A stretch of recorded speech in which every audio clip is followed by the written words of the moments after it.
बुद्ध और आत्मसंयम की कहानी, इच्छाओं पर विजय।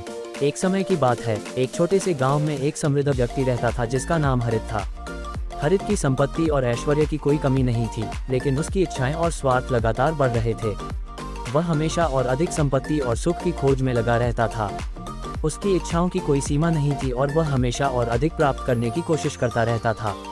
एक दिन हरित ने सुना कि गौतम बुद्ध गांव में आए हैं और वे आत्मसंयम और इच्छाओं पर विजय प्राप्त करने का मार्ग जानते हैं। हरित ने सोचा कि बुद्ध उसे अपनी इच्छाओं को नियंत्रित करने और मानसिक शांति प्राप्त करने का तरीका बता सकते हैं। इसलिए उसने बुद्ध से मिलने का निर्णय लिया।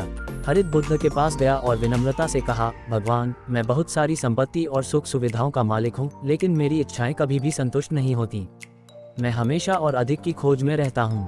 कृपया मुझे बताएं कि मैं अपनी इच्छाओं को कैसे नियंत्रित कर सकता हूँ और सच्ची शांति प्राप्त कर सकता हूँ। बुद्ध ने हरित की बातों को ध्यान से सुना और कहा, हरित, इच्छाएं और वासनाएं मन की स्थिति को अशांत करती हैं। इन्हें नियंत्रित करने के लिए तुम्हें एक साधारण प्रयोग करना होगा। मैं तुम्हें एक विशेष वस्तु का अनुभव करने के लिए कहूँगा, जिससे तुम अपनी इच्छाओं और स्वार्थ पर विजय प्राप्त कर सको। बुद्ध ने कहा, तुम्हें गांव के बाहर एक छोटे से झरने के पास जाना होगा। वहां तुम्हें एक खाली बर्तन मिलेगा। उस बर्तन को झरने के पानी से भरकर अपने घर ले आना होगा।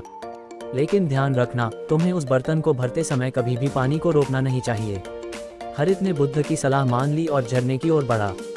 उसने बर्तन को झरने के पानी से भरना शुरू किया, लेकिन जल्दी ही उसने देखा कि बर्तन हमेशा आधा भरा रहता है, चाहे वह कितनी भी कोशिश कर ले।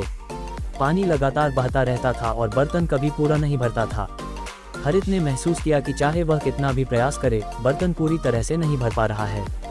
उसने समझा कि जैसे बर्तन को पूरी तरह से भरना असंभव है, वैसे ही उसकी इच्छाएं भी कभी पूरी नहीं हो सकती। उसने समझा कि हमेशा और अधिक की खोज और इच्छा केवल मानसिक अशांति ही लाती है। हरित ने बुद्ध के पास लौटकर अपनी नई समझ के बारे में बताया। बुद्ध ने मुस्कुराते हुए कहा, हरित, तुम्हारा अनुभव बहुत महत्वपूर्ण है। जब तुमने देखा कि बर्तन को पूरी तरह से भरना असंभव है, तो तुमने समझा कि इच्छाओं की कोई सीमा नहीं होती।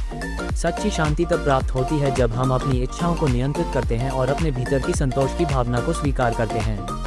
हरित ने बुद्ध की सलाह को ध्यान में रखते हुए अपने जीवन में संतोष और आत्मसंयम को अपनाया। उसने अपनी इच्छाओं और स्वार्थ को नियंत्रित किया और अपने जीवन में शांति और खुशी को पाया। उसने समझा कि इच्छाओं पर विजय प्राप्त करने के लिए हमें अपने भीतर की संतोष की भावना को पहचानना और स्वीकार करना होता है। ये कहानी हमें सिखाती है कि इच्छाएं और स्वार्थ केवल मानसिक अशांति का कारण बनते हैं। जब हम अपनी इच्छाओं को नियंत्रित करते हैं और आत्मसंयम को अपनाते हैं, तो हम सच्ची शांति और संतोष प्राप्त कर सकते हैं। बुद्ध की शिक्षाएं हमें दिखाती हैं कि इच्छाओं पर विजय पाने का मार्ग आत्मसंयम और संतोष की भावना में छिपा होता है।